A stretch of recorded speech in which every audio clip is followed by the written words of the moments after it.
Oi, tudo bom? Eu sou a Silvia, eu trabalho com a Esther no Fazendinha, ela deve estar entrando, tá, na reunião. Ah, que ótimo! Será um prazer aqui estar aqui com a gente aí numa entrevista tão bacana dessa aí, né? A Vamos. história da Esther é muito bacana, e as experiências dela encantam. Eu estou acostumada com ela desde o começo, mas cada vez que ela fala, eu fico mais encantada, assim, é muito bacana. Puxa vida, você já ouviu ela falar, né? Eu ouvi falar apenas no programa do Hulk, né? Que foi lá que eu a Uhum. conheci, e aí saí correndo atrás. Esther, bom, então, boa tarde. Queria agradecer aí a gentileza aí de ter aceito a nossa entrevista aí, né? Que nós somos uma revista pequena aqui da região, mas tradicional, né? Nós estamos chegando agora em fevereiro ao 8º ano, 40ª edição já, né? Legal. Eu fiquei apaixonado, fã seu, desde a matéria lá do Luciano Huck, né?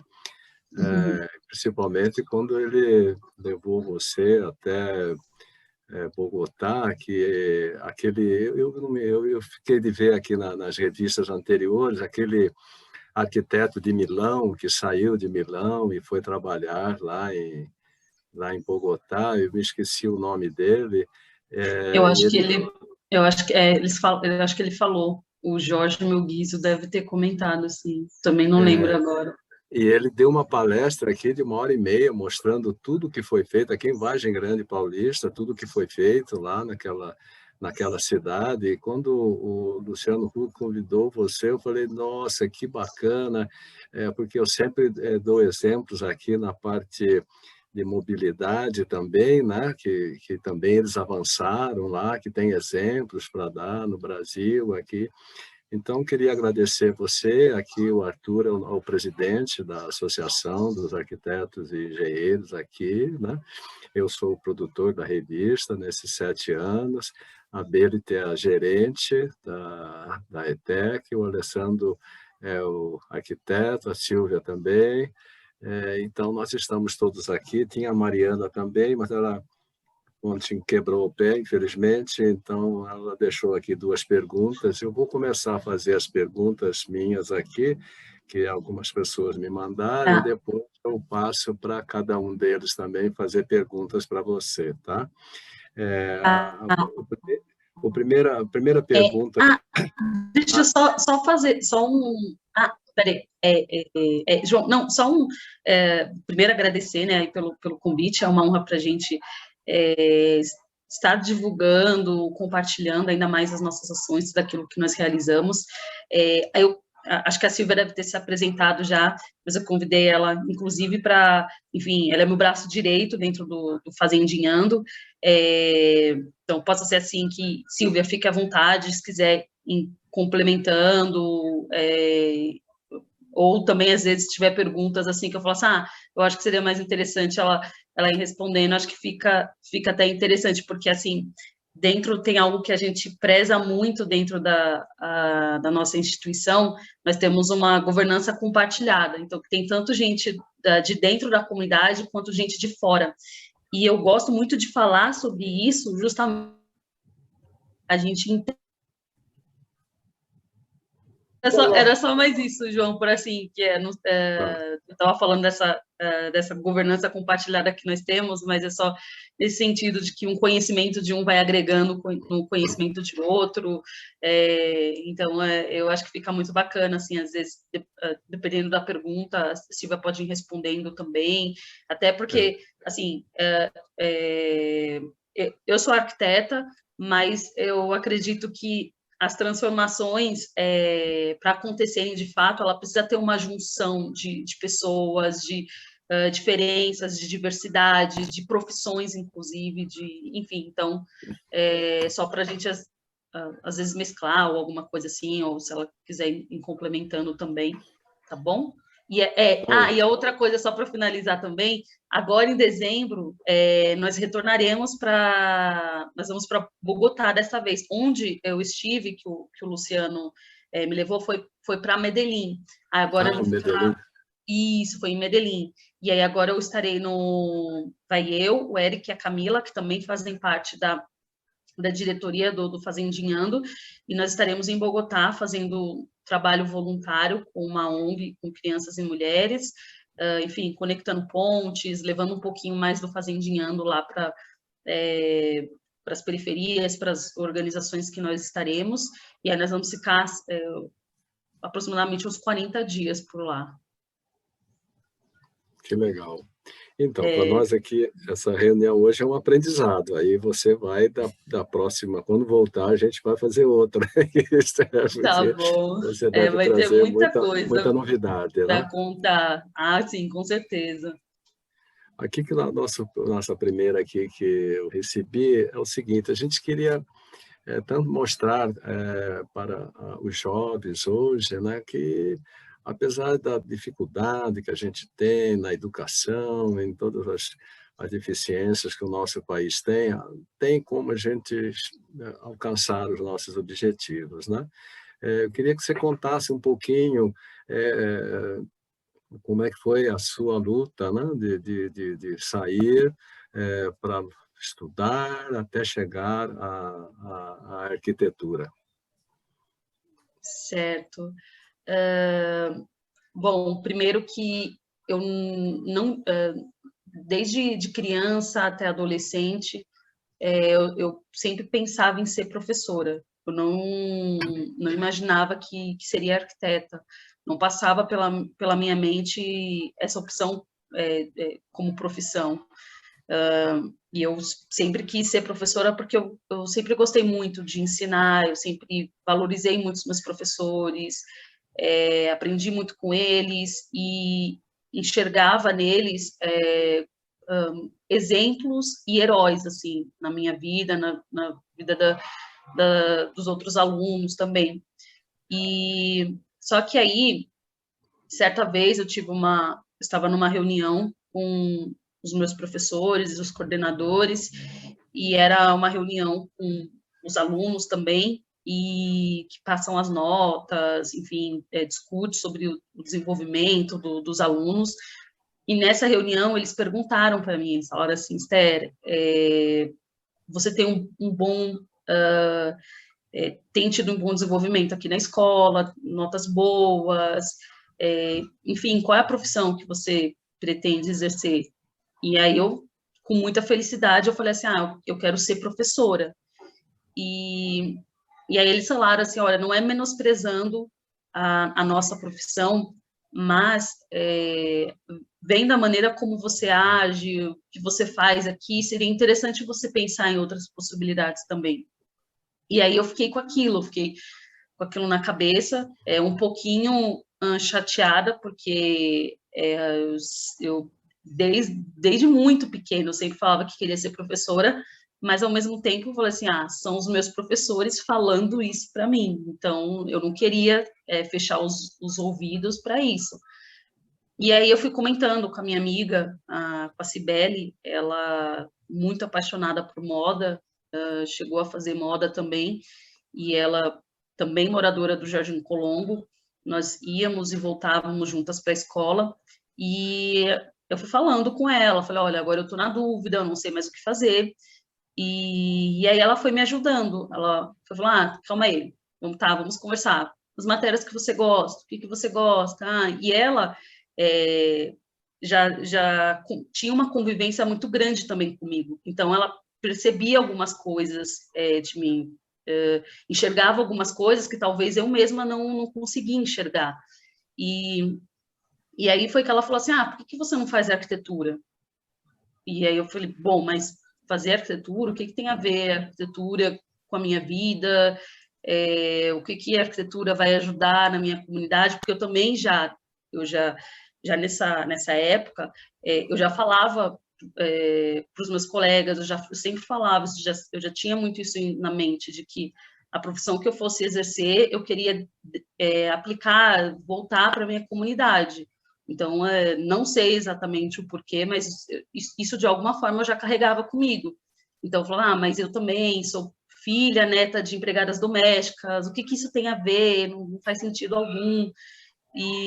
Mas aí, novamente, eu sou muito, assim, de escutar as pessoas. Eu erro bastante, mas, assim, mas eu gosto muito de escutar, assim, eu sempre gosto de ter uma segunda opinião, até, enfim, eu acho muito importante. E aí, novamente, eu fiquei com aquela pulga atrás da orelha e falei assim, eu vou começar a estudar arquitetura, porque se ela está falando que eu posso ser arquiteta, por que eu não, enfim, não posso pensar nessa possibilidade? E aí eu comecei a falar para minha mãe, para o meu pai, demorei um pouquinho para falar, porque também nessa época eu fazia atletismo. Então, meu pai, o sonho dele era ser atleta, ele foi atleta profissional e tudo, e ele queria que eu e a minha irmã também seguisse a carreira dele.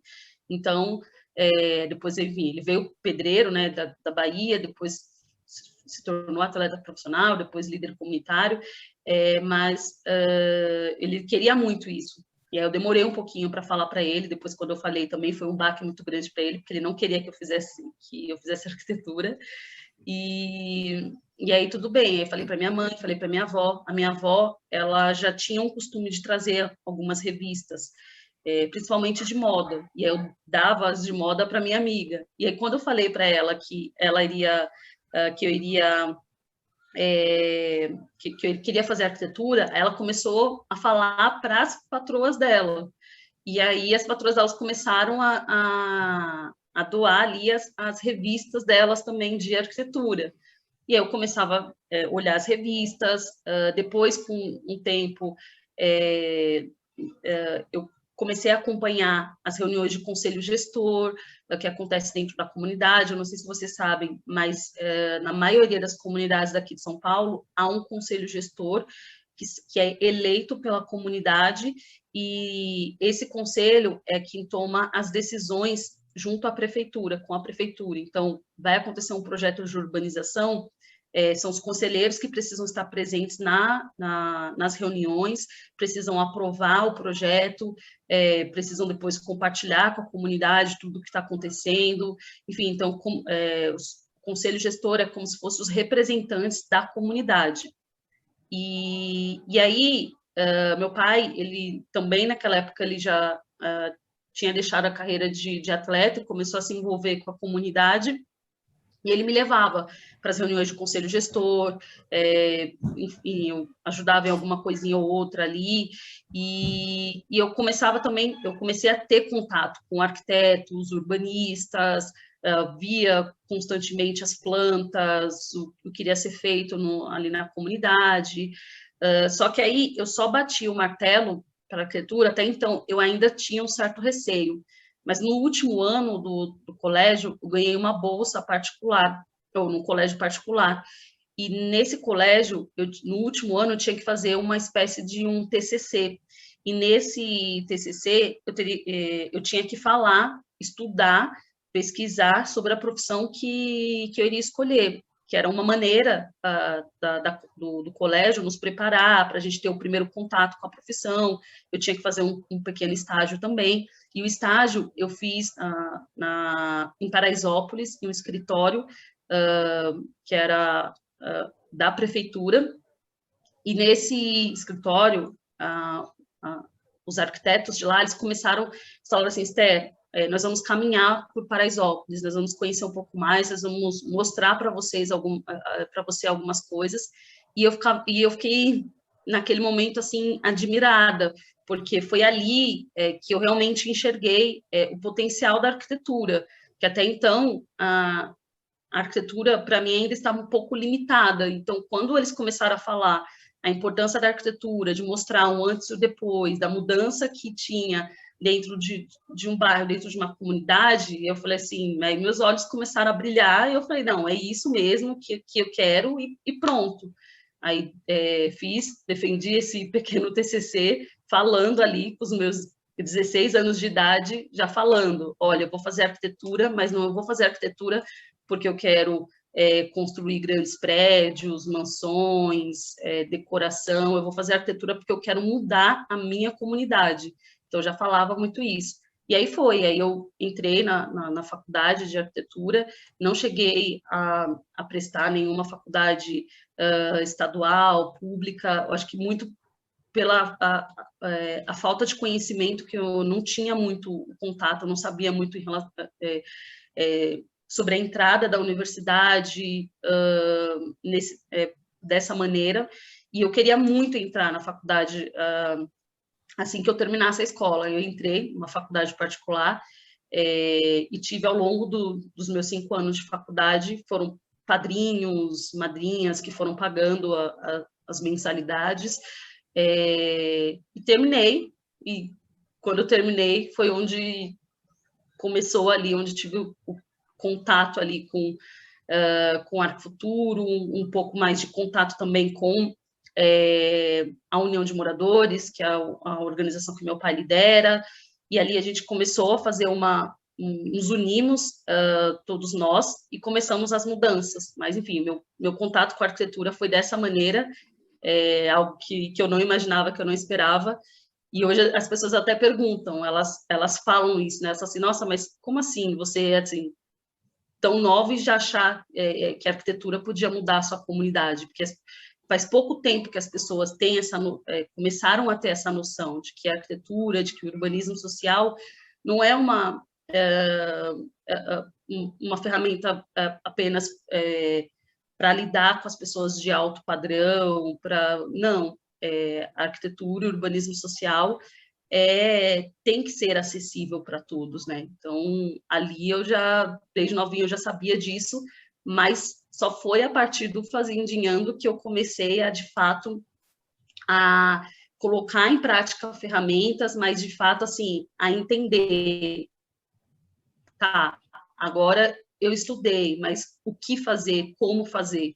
Então, foi nesse contato, assim, nessa junção, tudo que nós começamos a realizar, a entender, a analisar a comunidade com outro olhar, foi que, de fato, eu pude entender, não, realmente, agora, na prática, eu estou vendo a importância da arquitetura dentro dos territórios. Muito bom. Agora, aí é uma continuação do que você está falando aí, a pergunta. Quando você decidiu colocar uma parte do seu trabalho e o seu tempo a serviço da comunidade? Eu acho que deve ter sido nessa hora aí de relacionamento com a comunidade, com os conselhos, né? Que você começou. Eu vou só explicar um pouquinho melhor essa parte. Então, essa minha relação de colocar em prática na comunidade, ela se deu em 2019, ou 2017, desculpa, o ano que eu estava terminando a faculdade, e foi por conta muito dessa união que aconteceu, sabe? Dessa união de moradores, Esther como arquiteta e Arquifuturo. Teve essa junção, a partir dessa junção de organizações, da sociedade civil, foi onde, de fato, ali eu comecei a colocar em prática tudo aquilo que eu havia aprendido, né, não só na faculdade, mas também um pouquinho do que eu já tinha visto, né, com contato com o conselho gestor, com outras experiências, enfim, mas ela realmente, assim, se consolidou neste momento, assim, de fato, em 2017, a partir dessa junção. E quais são os trabalhos já realizados aí pela sua equipe em Paraisópolis? Tá. Ô, Silvia, essa parte você quer falar um pouquinho? Não, fala, por favor. Pode ir, é que ela fala bem assim, focada em isso. Não. Deixa, a entrevista é com você, manda ver. Não! Mas como trabalha em equipe, tudo normal, Silvia. Não. É que a Esther fala muito mais apaixonada aí que eu. Não, mas fala dos projetos, Silvia. É que, assim, até quando nós temos reuniões, geralmente quem fala essa parte é a Silvia, e ela já está bem acostumada já. Por isso que eu tô pedindo. Por favor. Deixa eu tentar resumir aqui. Então, acho que só recapitulando, então, em 2017 a gente se conheceu, a Esther estava acabando de se formar na faculdade, com essa paixão toda. Acho que até complementando, se me permite, né? Eu acho que a escolha da arquitetura dela sempre foi, o que eu percebo na Esther, esse desejo de transformar, de mudar, eu acho que já nasceu com ela, né? Então, a escolha da profissão só veio a juntar isso tudo, né? Então, como ela falou, nunca teve esse desejo de fazer arquitetura para atuar fora da comunidade. Acho que é um diferencial, né? Como usar a arquitetura para mudar a comunidade. E aí essa junção super benéfica que a Arquifuturo, nessas discussões que promove, também tem isso, né? São cidades do futuro, são mudanças, são um urbanismo bem feito, muda uma sociedade, muda uma cidade. Então, acho que juntou tudo isso, essa vontade, essa toda a fome da Esther em transformar alguma coisa, a Arquifuturo, e tinha também uma terceira pessoa nessa história, que era o Mauro Quintanilha, ainda, né? Ele também era um líder comunitário do Rio de Janeiro, lá do Vidigal, e ele tinha um problema lá no Vidigal, que era um lixão, e que ele transformou num parque, chama Parque Ecológico do Sitier. Foi premiado internacionalmente falando, tem Globo Repórter falando, foi super bacana. Mas o Mauro estava aqui em São Paulo e tinha sido abraçado também pela Arquifuturo e pelo Parque Burle Marx, pelo Rafael Birman, para fazer algumas coisas no parque, mas louco para fazer alguma coisa também como líder comunitário, quem já tinha transformado alguma coisa em comunidade, em fazer alguma coisa. Aí nos deparamos, junto com o Esther e o Ivanildo, em um lixão, também lá no Jardim Colombo, uma área de aproximadamente 1.000 metros quadrados, e virou um terreno de viciado em jogar lixo, porque, como toda a comunidade, tem muitas vielinhas que não chega caminhão de lixo. Então, as pessoas têm que pegar o lixo e levar em ponto de descarte. Muitas pessoas não fazem isso. E ali depois a gente pode mandar, acho que apareceu um pouquinho no Luciano Huck, mas a gente tem fotos. Ficou um ponto viciado, né, de lixo, mas lixo pesado, assim, colchão, geladeira, móvel, o que vocês podem imaginar, com lixo horroroso, né? E era chamado, ainda, né, chamado de fazendinha, aí toda a derivação do nosso nome, do nosso projeto, e quando ela era pequena, ela conta que ela brincava, lá era uma mini fazenda, então a pessoa que tomava conta tinha vaca, galinha, e eles falavam que eles brincavam na fazendinha. Depois que esse senhor ficou doente e faleceu, virou esse ponto de vista. Então, o que a gente pode fazer? Vamos transformar? Então, o primeiro projeto de mudança via arquitetura e uma reurbanização no local foi transformar esse lixão em o que a gente chama de parque, né? Não é um parque formal, porque senão na prefeitura tem essas coisas, área do verde, quem é, quem não é, mas é um ambiente que a gente queria transformar para a comunidade, porque o Jardim Colombo não tem uma área comum onde as pessoas podem confraternizar, as crianças podem brincar. Então, se vocês tiverem a oportunidade de ir lá, estão super convidados, nós vemos as crianças brincando nas ruas, no meio dos carros, naquele trânsito maluco de comunidade, porque não existe essa área comum dentro da comunidade para poder fazer isso. Então, a primeira coisa que a gente sempre também preza, além da gestão compartilhada, é sempre envolver a comunidade em qualquer decisão que a gente vai tomar. Então, a gente foi consultar a comunidade de vocês entendem que esse espaço pode ser uma área pública de convivência, um parque? E a comunidade imediatamente abraçou, falou assim, claro, a gente quer, a gente tem esse desejo. E uma das experiências também que a gente já ouviu por aí é que quando não é legítimo dentro das comunidades, primeiro que o projeto não sai, depois a área se deteriora muito rápido. Então, a gente já teve experiências de parques, de áreas comuns em outras comunidades, que a pessoa fala assim, não é meu isso, não foi construído para mim, não vou me apropriar. Então, a gente tinha que ter essa legitimidade da comunidade de entender que seria uma transformação importante para eles. Foi super bacana, no começo o engajamento, apesar da comunidade entender que era uma coisa importante para eles, o engajamento no começo foi um pouco mais lento, também aprendemos que isso é normal, né? Eu acho que as comunidades aqui no Brasil, elas estão meio cansadas de muitas promessas, né? Vai acontecer, vai virar, e nunca acontece. Então, assim, bom, e aí? E a outra coisa que muito questão de brasileiro, né? Eu acho que não é só comunidade, assim, eu quero, mas você me ajuda? Ah, não sei, isso não é poder público que eu tenho que fazer? Essa área não é minha. Então, a gente, no começo, foi meio formiguinha, né? Nos primeiros mutirões, era assim, meia dúzia ali, meia dúzia aqui, alguns da comunidade, alguns de fora, e a gente tirando lixo. Tivemos apoio da prefeitura no sentido de conseguir caminhões, porque, como eu falei, são vielinhas, não tinha como tirar o lixo, então a gente tirava em carrinho e colocava num ponto e a prefeitura foi tirando, foram 40 toneladas, né, Sérgio? De lixo que a gente tirou. Foram 40 caminhões naquele comecinho. Que a gente foi tirando, e aí foi mudando um pouco a paisagem do local, né? Então, daí a gente foi construindo, foi transformando.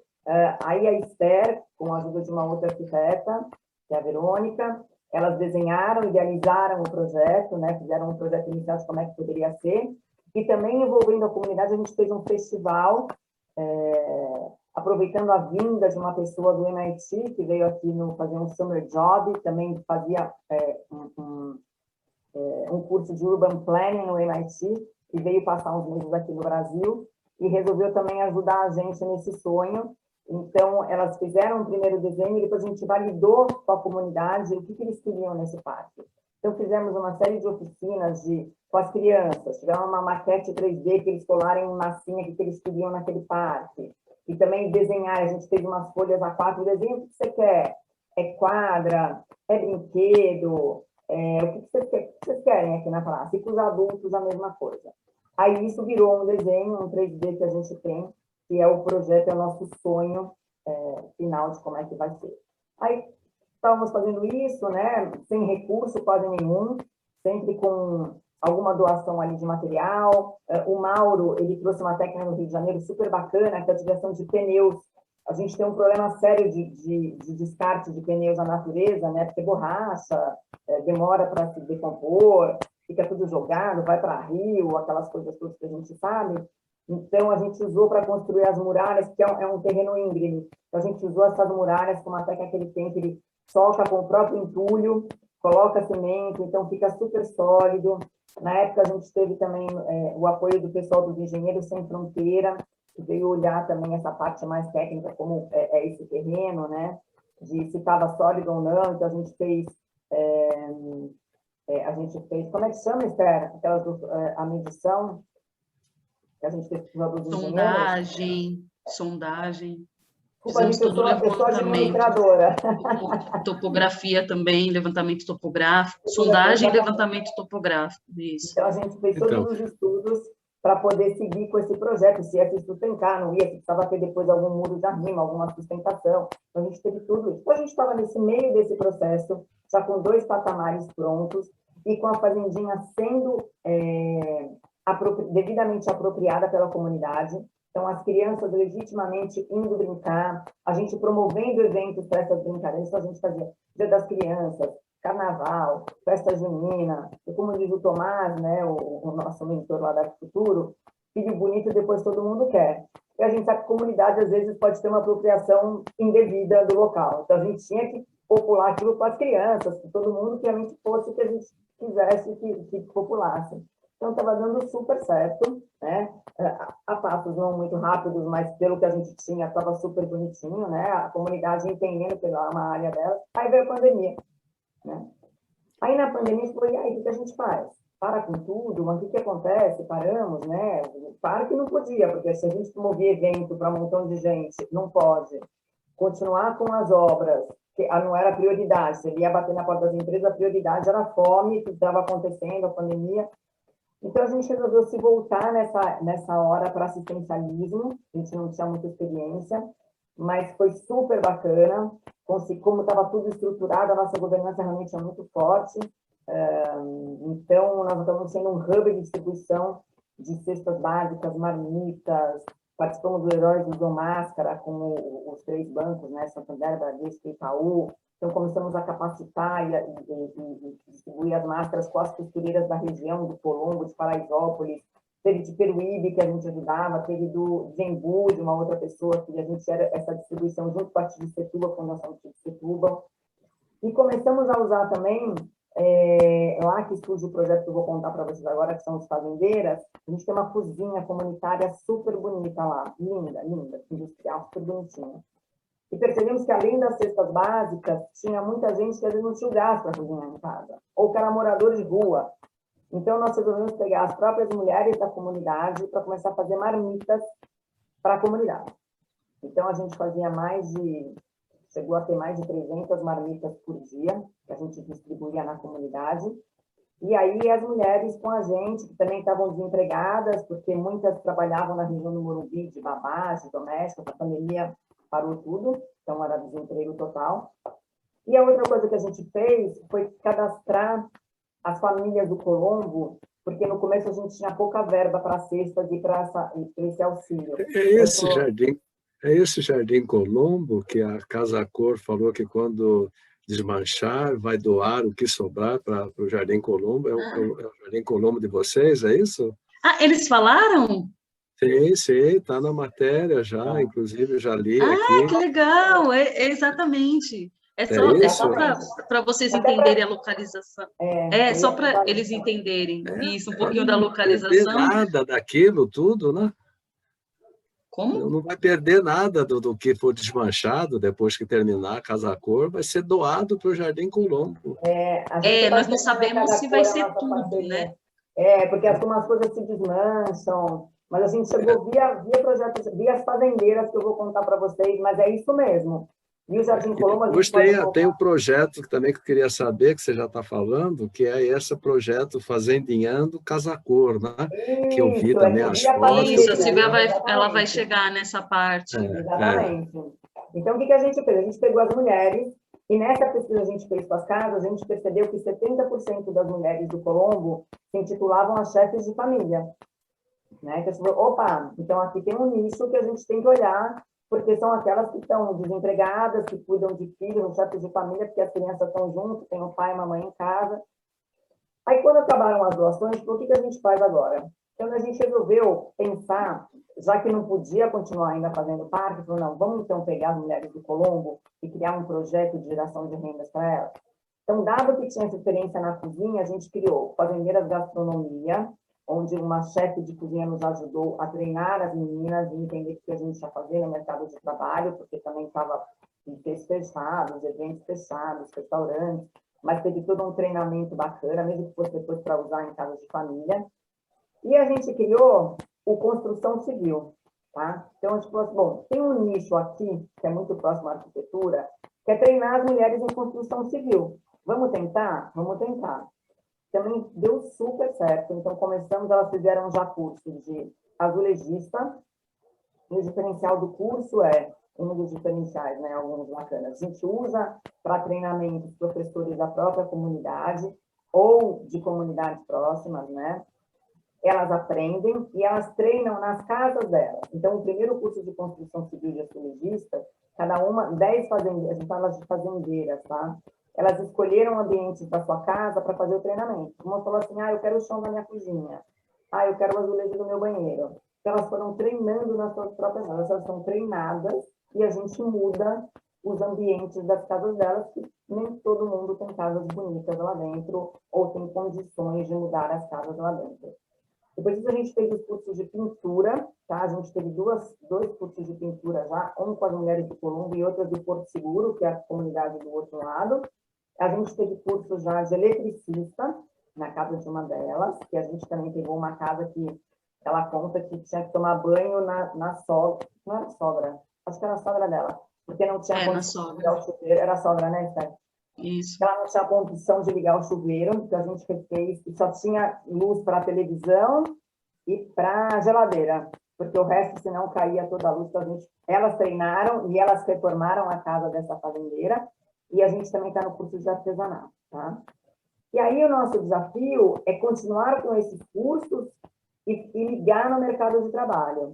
Aí, numa desses encontros da vida, também esses encontros maravilhosos da vida, a Esther, ela foi uma das arquitetas que expôs na Bienal Internacional de Arquitetura. Eles ficaram sabendo disso também, foi super bacana, foi em 2018, 19, tá? 19, né?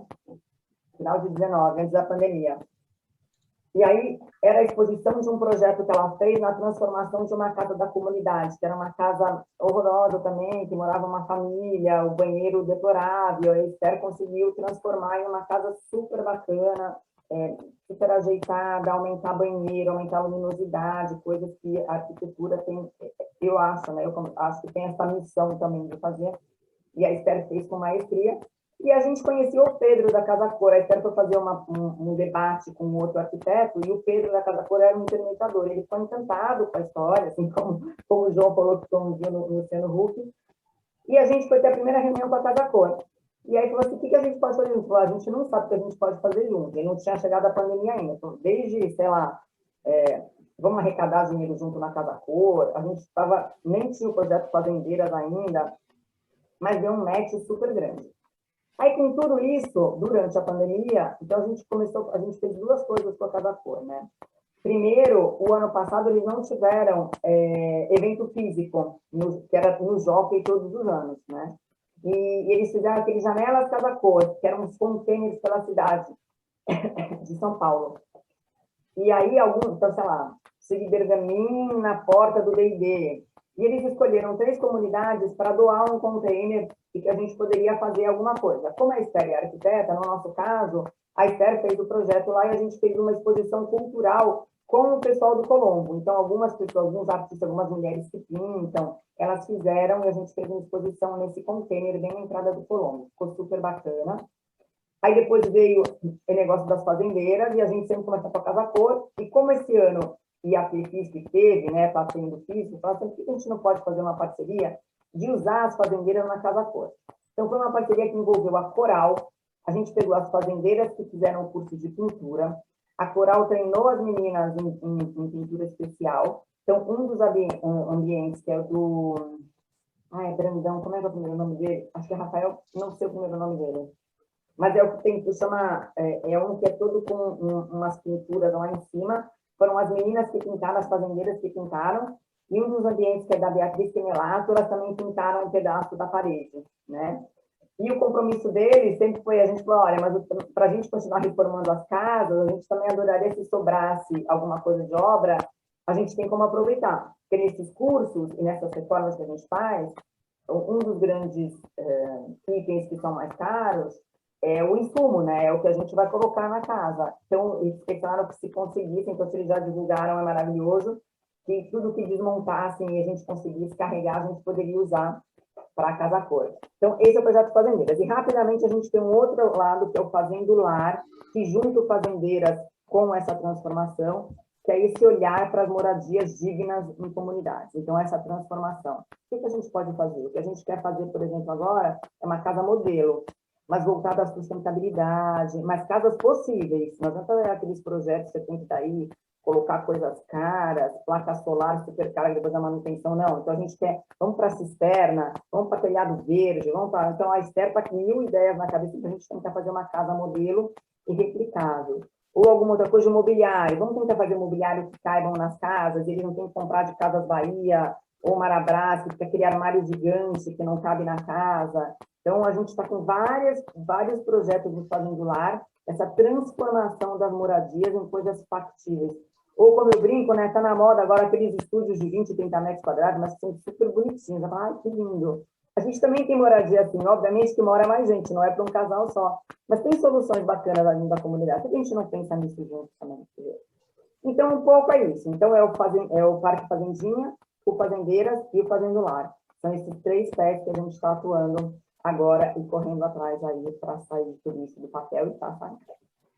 E o caminho para vocês chegarem, eu estou vendo que vocês entram em contato com a comunidade, entram em contato com os conselhos, e aí vocês chegam na prefeitura para conseguir as verbas, já com o apoio da comunidade, já com o apoio do conselho, é assim que vocês conseguem, porque a experiência que eu, pelo menos, tenho, de uma dificuldade de aprovação da prefeitura, né? Por exemplo, eu até vi lá, mas não cheguei a ver, não deu tempo lá na Casa Cor, falando da Casa Caiada. Eu tinha um projeto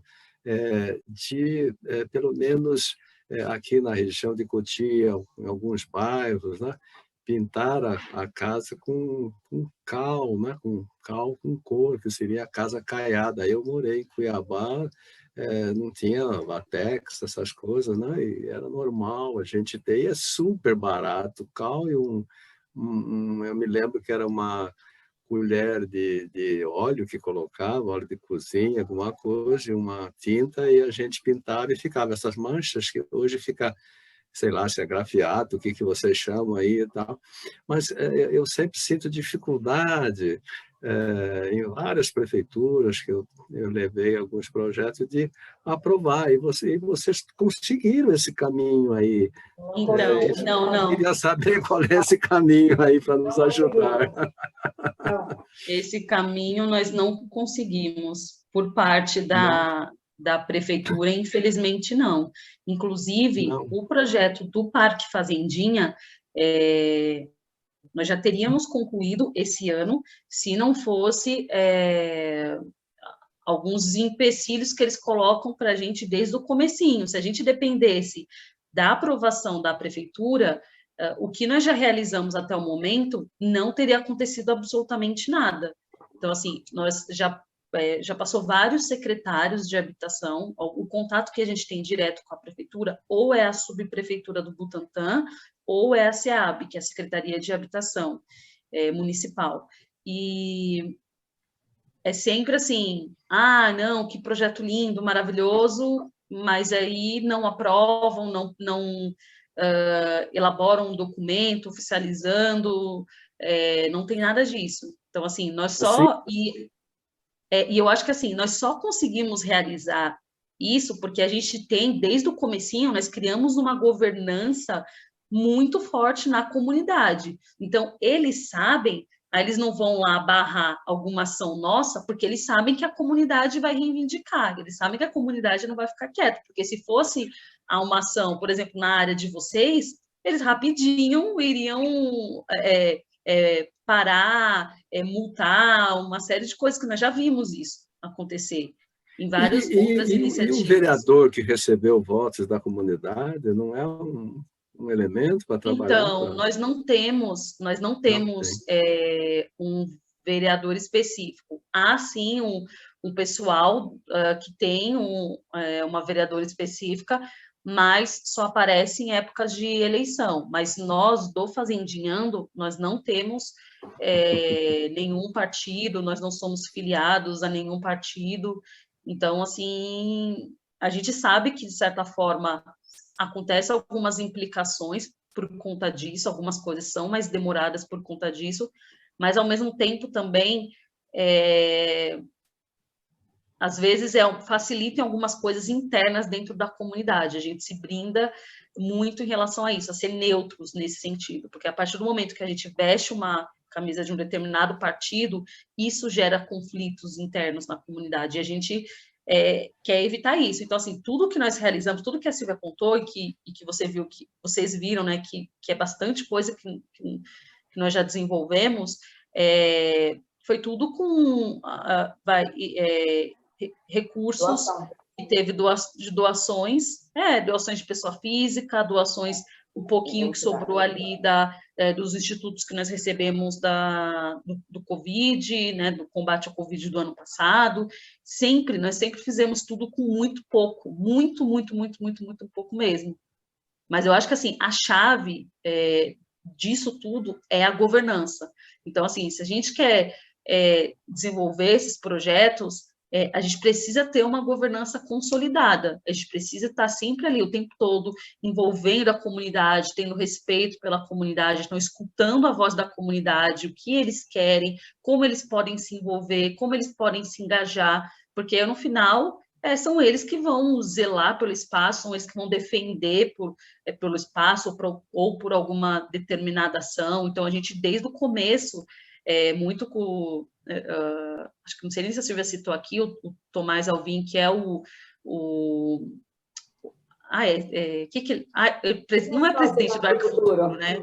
Ele é isso, que é o sócio do Arco Futuro e que é o nosso conselheiro consultivo.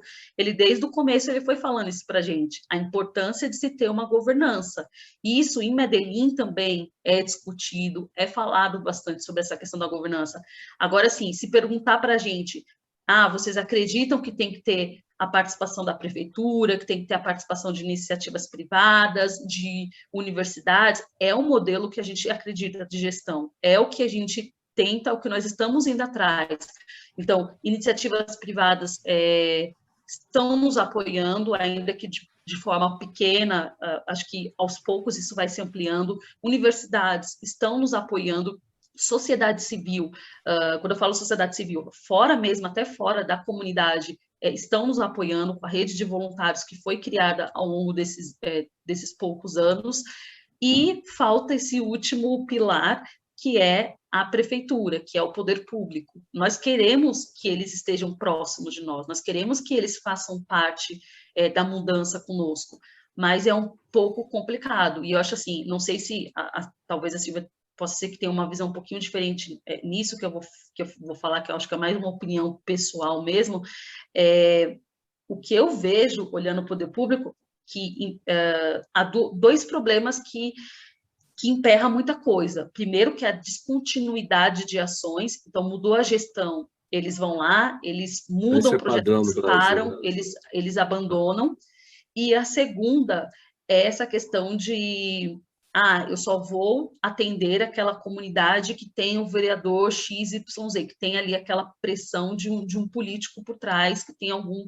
Então, assim, é complicado, mas nós acreditamos que a gente, sim, nós precisamos do poder público, a gente precisa deles, a gente quer que eles estejam conosco, mas é difícil.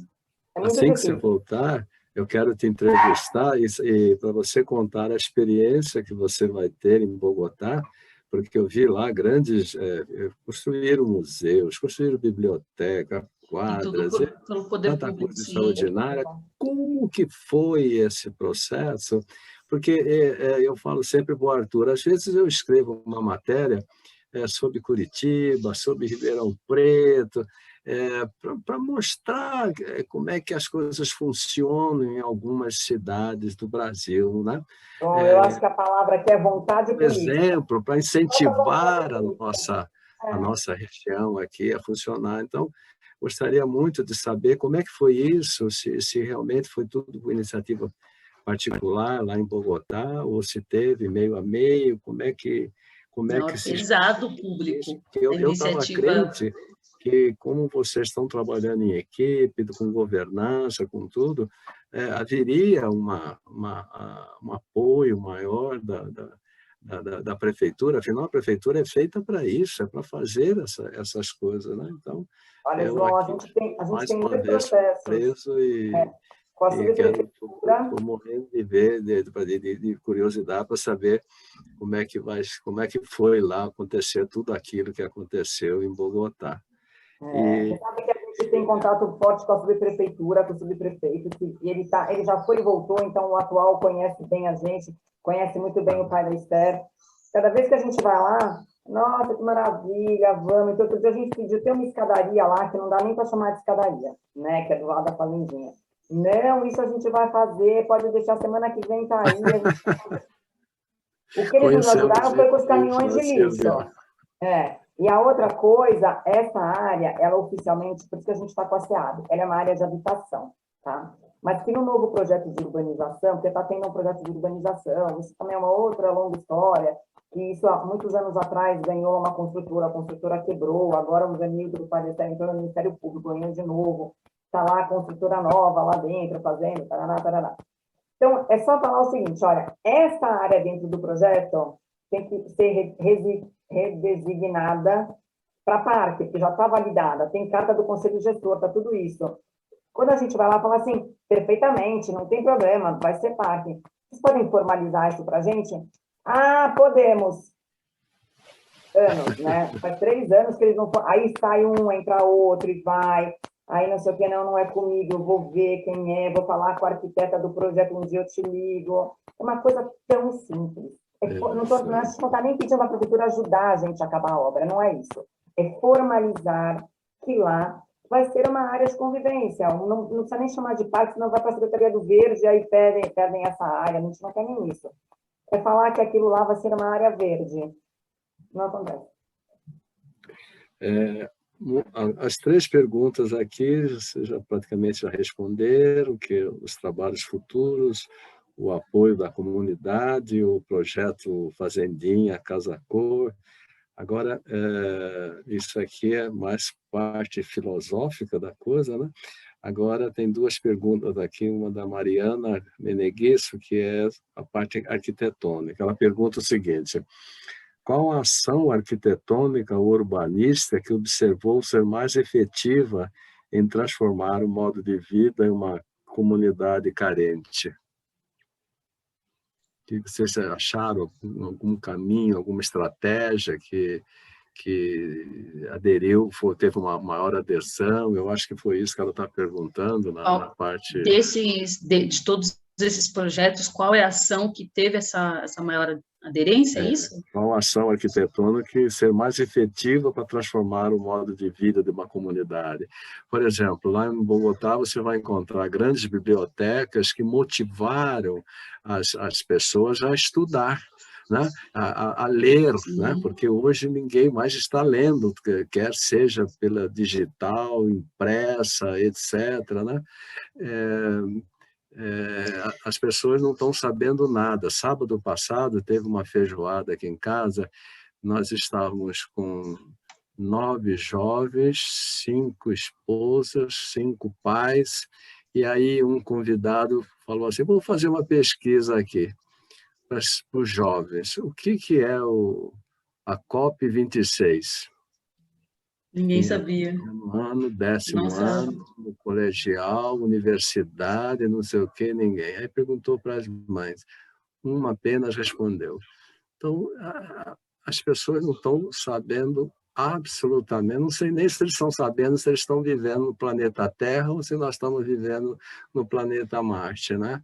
Então, o que ela quer dizer aqui é o seguinte: existe alguma coisa efetiva que faz e que transforma a vida? Você conseguiu transformar a vida através de uma luta própria, de muito estudo, de muita interrogação, pergunta, um museu, uma biblioteca, uma escola melhor organizada, etc., muda o modo de vida dessa pessoa e ajuda.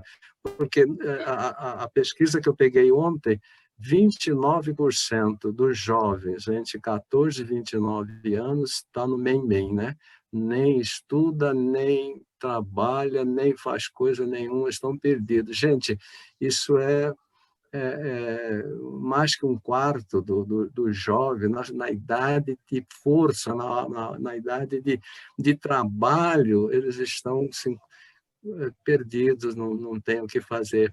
Então, eu acho que nas atividades sociais, que a Mariana está perguntando aqui, é que a gente tem de fazer umas determinadas atividades sociais de tal forma que a gente consiga arrumar um novo caminho para aquela pessoa, para ele voltar para a escola, voltar a estudar, voltar a trabalhar. Assim. João, assim, nós enxergamos que os espaços públicos, os equipamentos públicos, que possui ali uma troca, que possui ali a convivência, espaços onde as pessoas elas vão poder manifestar, onde as pessoas elas vão poder estar, onde as pessoas vão poder brincar, onde as pessoas elas vão poder aprender, tem uma importância muito grande. Vou citar aqui o Jardim Colombo, por exemplo. No Jardim Colombo não tem nenhuma escola, não tem nenhum parque, não tem nenhuma praça. Quando eu era criança, qual era a minha opção de lazer dentro do Jardim Colombo? Era brincar pelas ruas, pelas vielas, sair correndo, era desse jeito. Na frente da minha casa tinha um lixão, que não é esse lixão que nós revitalizamos, mas também tinha um lixão. Então, era uma área que nós brincávamos. Eram esses pequenos espaços que tinham pela comunidade. Mas, conforme foi passando os anos, o adensamento foi aumentando. Então, ali a necessidade de morar cada vez mais, esses espaços livres, eles foram se perdendo. Então, a gente entende assim, um potencial muito grande da arquitetura e do urbanismo social nesse resgate desses espaços. Então, a gente percebe que há muitos espaços que estão cada vez mais, nós estamos perdendo esses espaços, perdendo para estacionamento, perdendo para o lixo, perdendo para uma série de coisas que poderiam ser espaços de luz, respiros. Porque se a gente pensar assim, vamos pensar nas moradias, em reformar as moradias. É bacana? Sim, é muito bacana. Só que a reforma de uma moradia não vai mexer com muitas coisas que existem no interior da pessoa.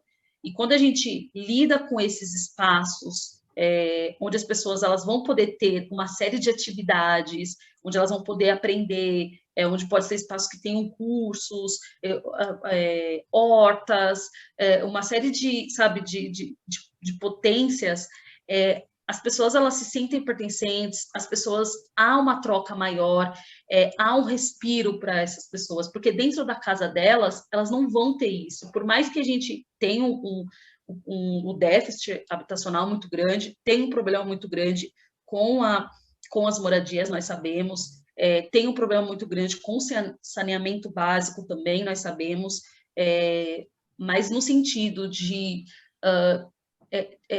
impactar, de oferecer mais oportunidade para as pessoas, a gente consegue enxergar que são nesses espaços com áreas verdes, com mobiliário urbano, com essa possibilidade da troca, que acontece muita coisa, sabe? Então, o ideal seria cada vez mais a gente potencializar, a gente resgatar esses espaços que há em todo o Brasil. Se a gente for fazer uma análise com calma, a gente vai descobrir quantos e quantos espaços estão perdidos, espaços que também, inclusive o mercado imobiliário, estão cada vez mais pegando, adquirindo esses espaços, construindo grandes torres, e sabe, não tem nenhuma preocupação com o meio ambiente, não tem nenhuma preocupação com as mudanças climáticas, não tem preocupação com absolutamente nada. Então, assim, é nesses espaços que a gente enxerga a vida, que a gente enxerga a luz, tanto de atividades, depois se vocês olharem no site do Fazendeando, vocês vão olhar o quanto de atividades nós já desenvolvemos num espaço, numa área que nem está finalizada, que não tem ainda lá mobiliário urbano, que sabe, que ainda tem muita coisa para ser feita, mas o tanto de atividades que nós já realizamos foi com o idoso, com a criança, roda de conversa com mulheres, dando cada vez mais autonomia para as mulheres, ali aí tem lanche, tem atividades recreativas, educacionais, socioambientais, então, assim, coisas que eles não vão encontrar em outro lugar. Então, acho que, enfim, acredito que seja esse o caminho, sabe, de fazer esse resgate e potencializar esses espaços, que podem ter tanto áreas cobertas, fechadas, para aulas, para diversas atividades, quanto espaços abertos, que a gente precisa muito. Não sei como é a realidade de vocês, mas dentro das periferias de São Paulo, não há, é muito complicado, não tem esses respiros, sabe? Gostei muito das respostas que você deu agora, foi fantástica, todas muito, muito esclarecedoras mesmo. A outra pergunta vocês já responderam, que a função de ONGs em parceria com governos depende de uma burocracia absurda, como é que vocês estão conseguindo? E você já respondeu o que depende do governo público é difícil, obter mais com o privado, né? Eu queria abrir aí para o Arthur, para o Malara, se vocês, qual é o que vocês têm para perguntar agora. Por favor. Arthur. Bom, antes de mais nada, quero parabenizar aí a Esther e a Silvia pelo trabalho que estão desenvolvendo, e é digno de muito elogio mesmo, de assim, respeito, sabe? Vocês estão tratando um negócio que é extremamente importante. A gente vê isso, vocês estão de um lado da cidade, nós estamos do outro lado da cidade, mas esse problema existe em todo o canto, né? Essa desigualdade existe em todo o canto. E a gente tem visto aqui, o João já deu algumas ideias aí, a gente já tentou fazer alguma coisa e não consegue, muito menos com o poder público. né? O poder público sempre é empecilho. De outra forma, a Esther conduziu muito bem o negócio, dizendo que o poder público, quando interessa, apoia, depois de um tempo deixa de lado e a gente acaba perdendo todo o entusiasmo, né, da coisa acontecer, fica tudo vinculado, né? Então, toma lá, dá cá, toma lá, dá cá. Então, é um negócio que não é uma coisa espontânea, não é um negócio permanente, né? Então, eu queria parabenizar vocês aí pelo trabalho. Achei muito legal essa ideia de colocar as mulheres na construção civil. Eu estou tendo uma experiência assim muito grande com relação a isso. Eu tenho uma obra que está na fase de pintura e quem está fazendo a pintura da casa é uma mulher. Demais. E ela é impressionante o cuidado dela. Ela está pintando como se fosse a casa dela, né? É um negócio assim de detalhes, né? Vai ela, o marido e o filho. Quem comanda é ela, né? E é tudo limpinho, tudo arrumado, não tem Igual em casa. bagunça. Não mudou nada, né, João? Né, Alessandro? Então, mas é um negócio que a gente está vendo que está acontecendo e está aumentando, né? Porque antes a mulher ficava isolada, ninguém fazia nada. Hoje você tem mulher como pedreiro, você tem mulher como eletricista, né? E eu acho isso muito bom, porque os marmanjos vão ter que aprender a trabalhar direitinho, senão vamos todo mundo lavar louça, né? Então, parabéns, eu achei muito legal. Nós aqui na ETEC, a gente tem um projeto de fazer esse tipo de curso profissionalizante, né, para mão de obra da engenharia civil, né? Isso a gente tem, já faz algum tempo que nós estamos conversando. A pandemia tirou bastante a velocidade dos projetos da gente, né? Ficou tudo meio parado, mas a gente tem ideia de fazer sim, de a gente fazer um curso independente de se é homem, se é mulher, vai lá fazer o curso, vai ganhar uma certificação, a gente vai dar uma certificação para incentivar até, né, a pessoa e para mostrar que ela é capaz, né, que ela fez o curso. Então, eu não tenho pergunta, eu aprendi para caramba nesse tempo que vocês estiveram falando aí, eu aprendi muito e agradeço a disposição de vocês aí de estar com a gente também, aí de compartilhar toda essa experiência de vocês. Esperamos aí a volta da Esther para falar, dar mais subsídios para a gente. E é importante, porque nós temos uma população carente bastante grande aqui. Nós tem um grupo aqui de senhoras que chama de Grupo UP, que trabalha nas comunidades carentes, principalmente apoiando as mulheres, entendeu? Então, elas também já nos procuraram e nós também já estamos dispostos a ajudar naquilo que a gente puder. Eles trabalham aí com o pessoal que mora nos antigos lixões. É um negócio muito grande, é muito triste até de fazer. A gente às vezes nem acredita. São pessoas que moram aqui aqui em Cotia e que nunca foram para o centro de Cotia. Nossa. Então, analfabetos, né, com recursos muito pequenos e que vivem de uma forma desumana até, né? Então, a gente quer juntar isso tudo, toda essa experiência de vocês aí, sabe? Valeu esse tempo todo junto aí, a gente podia ficar aqui mais umas 2 horas conversando aí, aprendendo com vocês aí. Mais uma vez, parabéns aí pelo trabalho, né? Pelo trabalho bonito que vocês estão fazendo aí. Da minha parte, tá? É isso daí. Obrigada, Arthur, pelos comentários.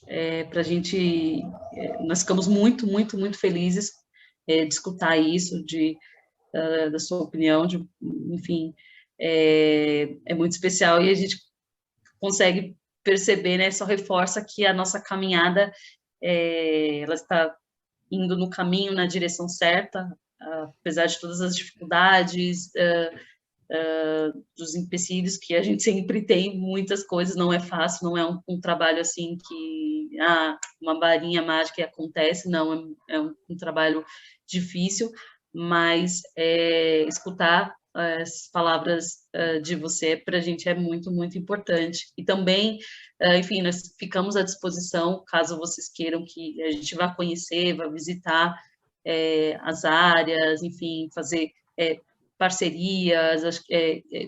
Eu conheço um pouquinho de Cotia, eu fui numa área, mas não eram mais de terrenos vazios, para um projeto de arquitetura, mas eu acho que ali, pelo menos um pouquinho que eu vi, que eu conheci, seria interessante vocês pensar em fomentar a questão da agricultura urbana, levar projetos nesse sentido de também trazer, dar mais autonomia para as mulheres. Então, talvez com essas pessoas que você já tem contato, com essas senhoras que já estão fazendo um trabalho, o que essas mulheres elas estão precisando, sabe? Fazer um pouco desse trabalho de escuta ativa. A gente faz muito isso dentro do Colombo, de entender, né?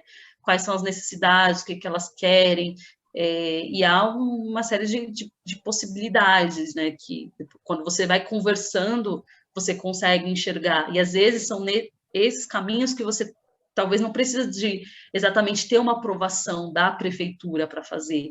A gente percebe que há muitas coisas que nós já gostaríamos de ter feito, que poderia ser feito, mas que precisa dessa aprovação da prefeitura, que é muito mais burocrático, mas há um outro caminho também, que a gente não precisa ter essa dependência do poder público para ser aprovado. Então, talvez esse contato maior com essas pessoas, um trabalho mais ali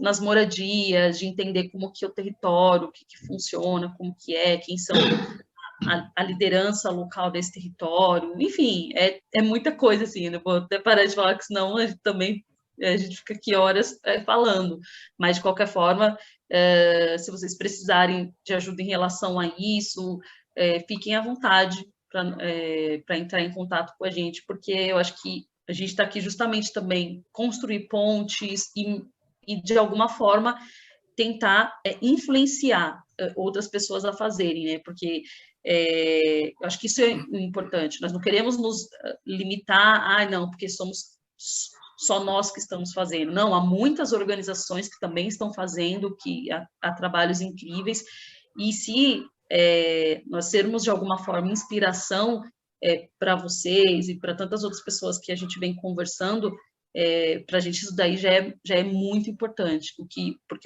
realmente o nosso desejo é que essas pequenas ações, as pequenas intervenções, elas se multipliquem cada vez mais e mais, e a gente precisa disso, porque há muita gente clamando, há muita gente ali, sofrendo, há muita gente entrando no mundo do crime, há muita gente fazendo uma série de atividades ilícitas, há muita gente morrendo sem esperança, há muita gente, sabe, acontecendo uma série de coisas. Então, e o Brasil é grande, São Paulo é muito grande, e quanto mais mãos tiver fazendo alguma coisinha, assim, é o que importa mesmo, sabe, é o que vai fazer a diferença, e a gente precisa disso.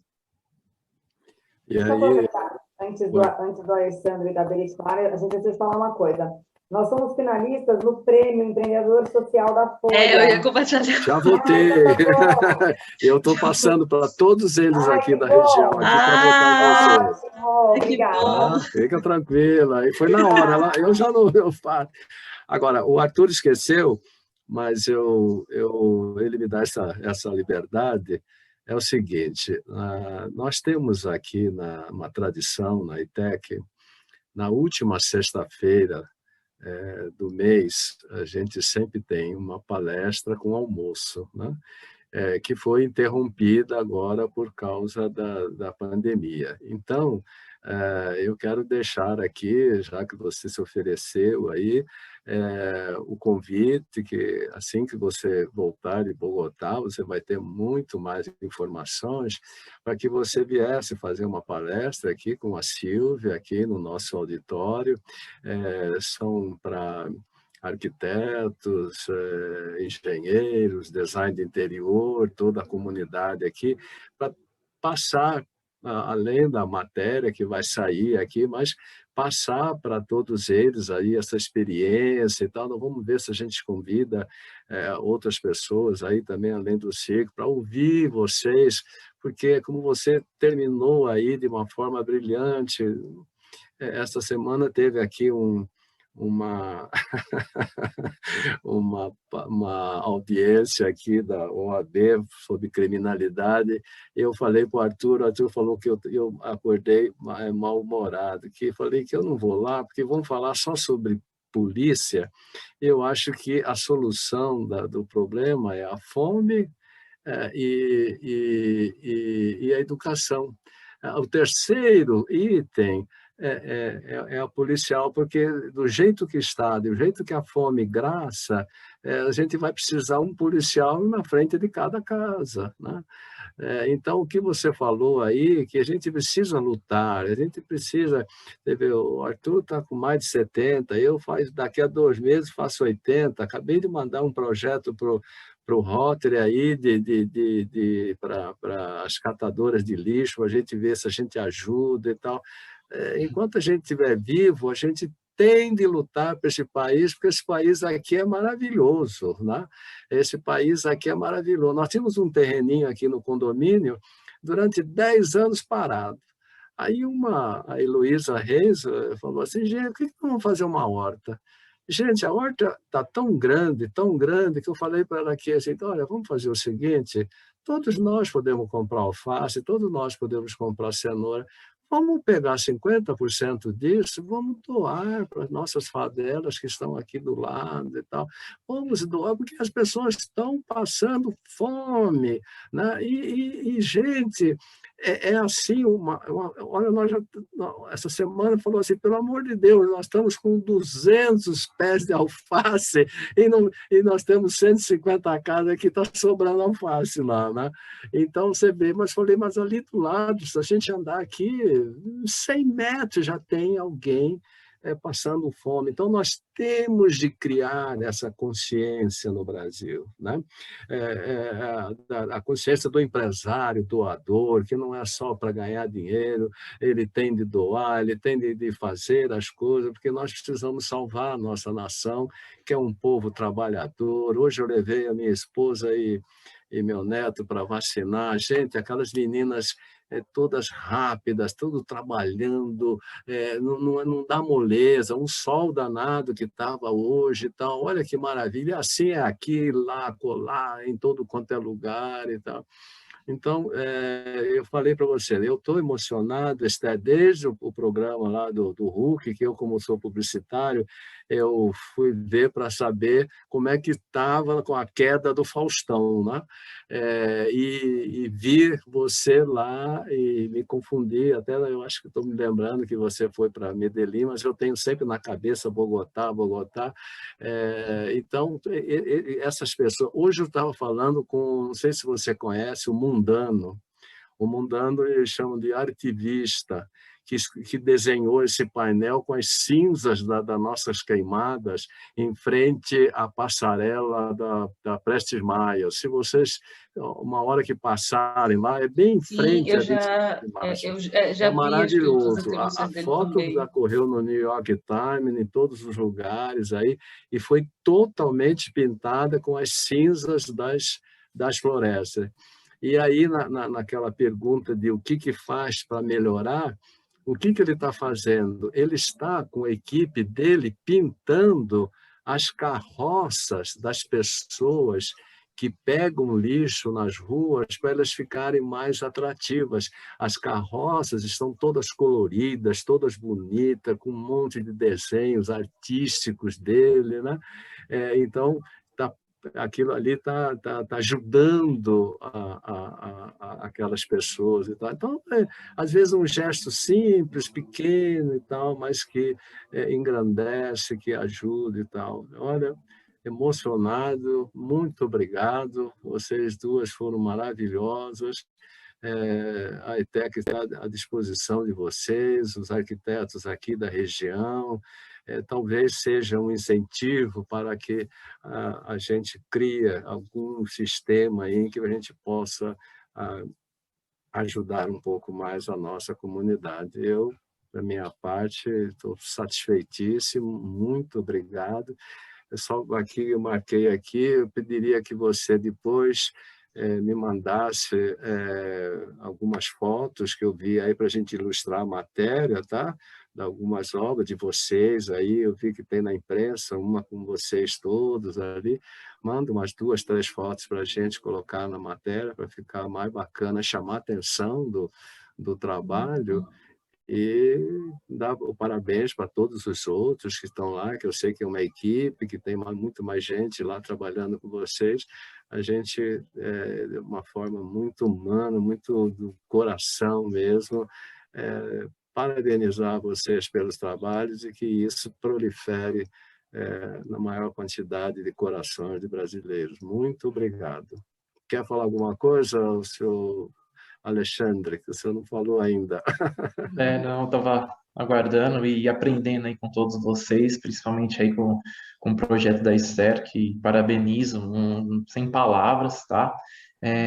Eu entendo que esse movimento aí que você está fazendo, né, na comunidade aí do Jardim Colombo, é bem legal, porque é uma coisa de dentro para fora, não de fora para dentro. Eu falo isso porque eu vim de escola pública, consegui cursar a universidade pública num período ainda que era bem complicado mesmo, ou entrava na faculdade pública ou não fazia, sabe? Uma coisa bem complexa. Eu vi toda essa dificuldade, sentindo na pele, e eu acho, é super válido isso de você retribuir de alguma maneira e tira o chapéu, sabe? Não é mole. E você, estando lá dentro, você sente de fato. Eu falo isso porque quando eu estava fazendo uma disciplina na pós na FAO, e chamava EcoCities, né? Então vinha o pessoal de fora para fazer um projeto na Sanremo, né? Que é ali do lado da USP. Então eles vinham com realidade de Berlim, pessoal dos Estados Unidos, mesmo o pessoal de São Paulo, muitos vivem numa bolha, né? Pô, legal, do lado da USP, vamos fazer um projeto para essa comunidade. Mas não entende a realidade dali. Então vinha o pessoal de Berlim com uma super tecnologia, ou com, sabe, com uma outra vivência, e não entende aquilo de fato. Agora, você estando lá dentro, você sente aquilo, você vê a real dificuldade das pessoas. E essa micro-intervenção gerando uma macro que eu acho bacana. Você entra na vida das pessoas, a partir do momento que você pega, você melhora a qualidade de vida dela, né? Então, você vai estar presente para sempre na vida da pessoa. Eu falo que o arquiteto, o legal dele é que ele está fazendo, de repente, uma casa. A gente vai partir daqui, mas a casa vai fazer parte da história daquelas pessoas. Aquilo faz parte da vivência das pessoas. Então, quando você coloca lá um projeto para melhorar a qualidade de vida das pessoas que estão vivendo naquela habitação, eu falo que ali que é o papel do arquiteto. E é o papel de inclusão social do arquiteto, dar qualidade de vida às pessoas. A gente vê o projeto lá, Terra e Tuma, que ganhou vários prêmios daquela casa popular, acho que foi em 2016. Eu participei também em 2002, lá na USP de São Carlos. Não cheguei a ficar muito tempo lá, mas com o Marcelo Tramontano, era o projeto Nômades também, que era uma coisa de melhoria da questão da habitação. Então, são coisas que eu acho muito similar ao que você está desenvolvendo. E aí, assim, eu quero conhecer um pouco mais, quero aprender com você, de repente, para trazer também, funcionar como uma ponte, esse conhecimento e esse intercâmbio, de repente, para estar trazendo isso para a ETEC, conversando isso com o Arthur também, que eu faço parte desse grupo, e eu acho que eu falei, eu não posso simplesmente ter meu escritório, fazer as casas ou os projetos para o corporativo, residência de alto padrão, mas eu tenho que devolver isso de alguma maneira, né? Para a minha cidade, para o local que eu estou, entendeu? Então, às vezes, assim, vou a alguma escola falar sobre arquitetura, qual o papel do arquiteto, como a gente pode melhorar a qualidade de vida das pessoas, só que às vezes a gente fica muito no discurso, e ver você conseguindo agir, melhorar isso, né? Melhorar da qualidade de vida para as pessoas, assim, eu tiro o chapéu, sabe? Eu acho Porque eu acho isso muito mais, assim, mexe comigo muito mais do que, de repente, um projeto, uma publicação internacional ou uma casa de alto padrão. Eu falo que isso é o papel, de fato, da arquitetura, melhorar a qualidade de vida das pessoas, entendeu? E é emocionante, é emocionante. É quando você fala, eu escolhi a carreira certa e eu tenho certeza que foi isso que também te levou para a arquitetura. Eu lembrei muito daquele filme lá, Que Horas Ela Volta, assim, sabe? Com a Regina Casé. Aí eu falei, assisti meu, esse é essa filme. história, entendeu? Uhum. Parabéns. Eu, assim, eu tô falando Obrigada, meio com a mas voz até meio embargada, assim, só tenho que falar parabéns. não, nós agradecemos muito aí pelas suas palavras, e é bom também instigar um pouquinho disso em você. Não é fácil, nós não temos a intenção aqui de falar assim, agora vocês são obrigados, vocês precisam fazer isso, porque não é uma tarefa simples, mas é possível, há caminho sim, então, e é bom saber que você, como arquiteto, já está aí há alguns anos atuando nessa profissão, e sentir isso, e sentir essa necessidade é muito bacana, então, assim, pensa assim, analise assim, junta assim com o pessoal aí da ETEC, converse com os moradores, com as senhoras, entenda um pouquinho da liderança local, às vezes, sabe, é uma coisa muito simples que vocês podem começar e, sabe, e depois vai aumentando, vai ampliando, mas bom saber, assim, que vocês estão enxergando essas possibilidades, e, enfim, como eu já falei, nós estamos aqui à disposição, que precisar aqui do nosso lado, fiquem à vontade enfim, para nos contactar. Legal, prazer aí, Obrigado. foi ótimo, aprendi bastante hoje aqui com todos vocês. Obrigado, Silvia. Obrigado, Esther. Belit tem. Obrigado mesmo. A Belit também acho que tem alguma coisa para falar. A Belit teve uma experiência muito legal, ela fez um trabalho para a escola, para a faculdade, com o pessoal que trabalha com reciclagem, que é também um negócio que bastante ligado aí àquilo que vocês fazem, né? Fala aí, Belit. Muito. Eu também queria parabenizar pelo projeto, né? Pela realização, né? Vi no site que tem uma equipe grande também por trás disso. E como tudo aconteceu assim de uma forma rápida, né? Você se formou em 2017, né? E a pandemia chegou em 2020. Então, eu acho que realmente foram conexões muito bem feitas, né? Essa questão que você falou de ouvir a comunidade, qual a necessidade das pessoas, né? Mas eu queria também perguntar, assim, qual a sua perspectiva como arquiteta? Por exemplo, vocês estão realizando esse projeto na comunidade, onde você trouxe de dentro para fora, como até o Alessandro colocou, mas e a perspectiva para novos projetos, né? Aí você vai estar se colocando numa posição externa, né? Você acha que vai encontrar muita dificuldade com isso, ou pelo fato de você já ter essa vivência, você acha que existem outras formas? Porque as necessidades acabam sendo diferentes, né, dos locais, né? Então, assim, como sua visão como arquiteta para acessar de uma forma externa, trazendo sua bagagem, porque como aqui em Cotia a gente tem também já algumas pessoas que estão fazendo esse tipo de trabalho, né? Tanto na reciclagem, como o seu Arthur falou, né? Nas comunidades, esse grupo UP, que ele citou também, mas acho que tem justamente essa dificuldade de inserção, né? Quando você conhece uma realidade é mais fácil, só que a partir de novos projetos, não sei qual a perspectiva de vocês para esses projetos, você vai estar numa posição de arquiteta, né? Então, você já parou para pensar nisso? Se prepare? Já. Já, uma ótima pergunta, viu? Enfim, obrigada pelos comentários e pela pergunta muito interessante. Eu penso nisso diariamente, porque, assim, eu acho que nós começamos, né, atuando no Jardim Colombo, principalmente com essa parte assistencialista, nós desenvolvemos um trabalho em quase 13 comunidades do estado de São Paulo.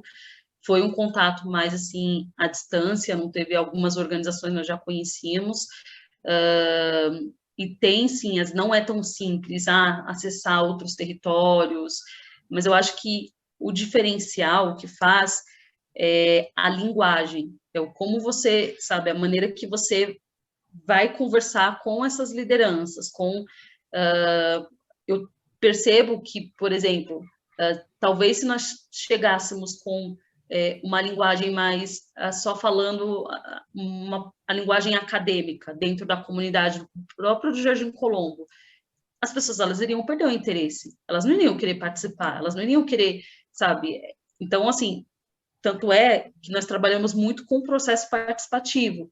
Quando nós desenvolvemos o projeto arquitetônico do parque, houve as crianças estiveram desenhando, pintando, colocando, inserindo o que queriam para o espaço, os adultos também ali colando os post-it na maquete. Depois, nós realizamos uma pesquisa discutativa durante quase 2 meses, de ponta a ponta da comunidade, para entender se eles estavam gostando ou não. Então, acho que isso é um diferencial muito grande, porque por mais que eu nasci e cresci no Jardim Colombo, eu acho que isso não é o suficiente. É importante, há um benefício muito grande nisso, porque a relação que eu tenho, que os outros integrantes do Fazendeando têm com as famílias, acaba sendo mais fácil, mas a gente observa que para atuar em outros territórios, de certa forma, conscientizar, sensibilizar as demais lideranças. O contato agora que a gente está mais próximo da comunidade do Porto Seguro, que fica vizinha da comunidade do Jardim Colombo, é uma líder, a Vânia é líder de lá.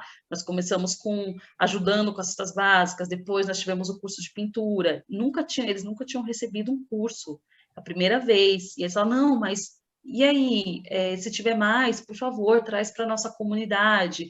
A gente está com um projeto de desenvolver algumas cisternas, provavelmente a gente vai desenvolver o piloto lá na comunidade do Porto Seguro.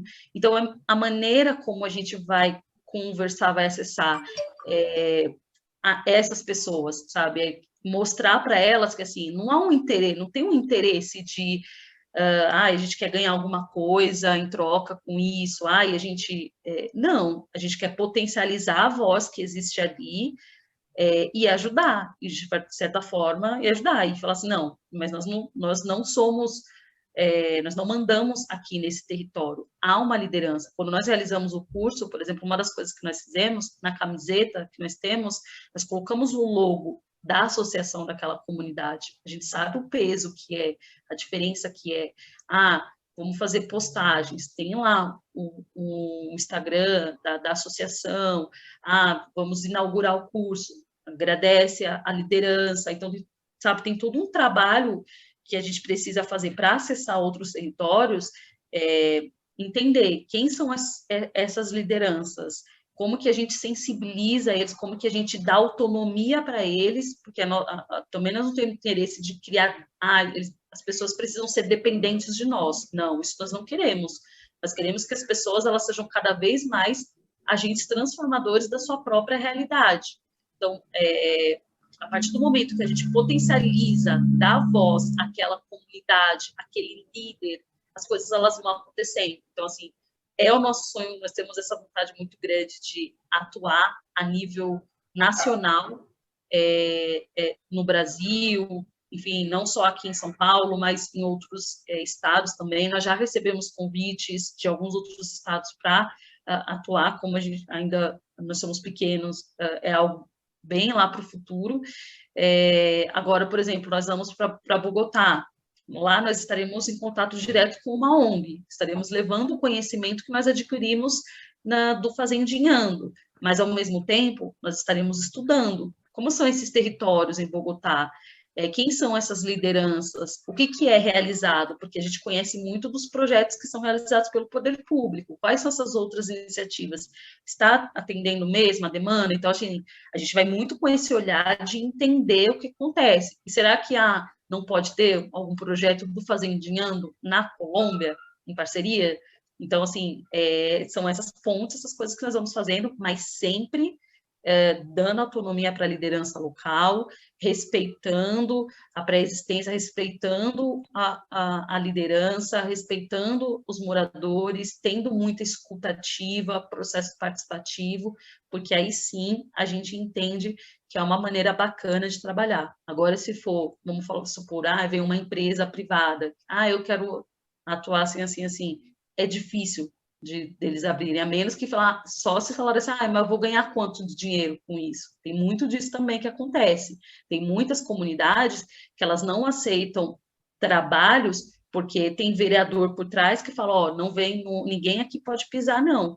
E aí eles vão recebendo, tem muitos líderes. Então, para a gente é importante conscientizar essas lideranças, sensibilizar, falar, olha, tem que atuar, olha, tem que dar espaço, olha, tem que fazer. Então, mas sempre assim, sempre respeitando, sempre dando autonomia, sempre mostrando o poder que eles têm de serem agentes transformadores da sua realidade. Então, essa é a nossa visão, assim, que nós temos a médio e a longo prazo para as nossas próximas atuações. Legal, bem interessante. Obrigada. Imagina, eu que agradeço. Muito bom. A pergunta e a resposta, maravilhosas. Parabéns. O que mais, gente? Podemos finalizar?